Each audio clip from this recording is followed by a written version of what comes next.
বিদেশে যেতে পারবেন অভিষেক? তৃণমূলের অ্যাকাউন্ট ফ্রিজ মামলার ভবিষ্যৎ কি?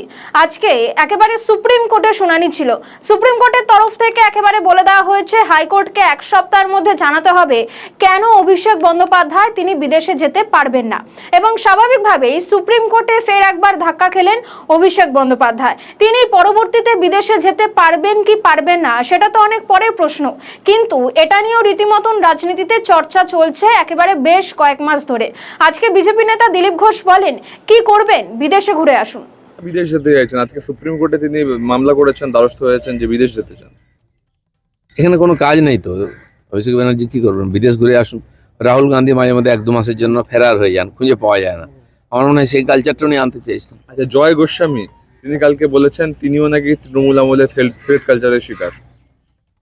এখন মনে হচ্ছে থ্রেট কালচার, মনে মনে বলছেন, তখন তো বলেননি কোনো যে তোমাকে থ্রেট করা হয়েছে। হয়তো হয়েছে কালচারে, কিন্তু কেন বলেননি, কেন মুখ খোলেননি? আজকে পাবলিক যখন হুটিং করছে তখন বলছেন। এতদিন তো ওদের সঙ্গেই ছিলেন, চুপও ছিলেন, না প্রতিবাদ করেছেন না কিছু করেছেন। কেন ওনাকে থ্রেট করবে?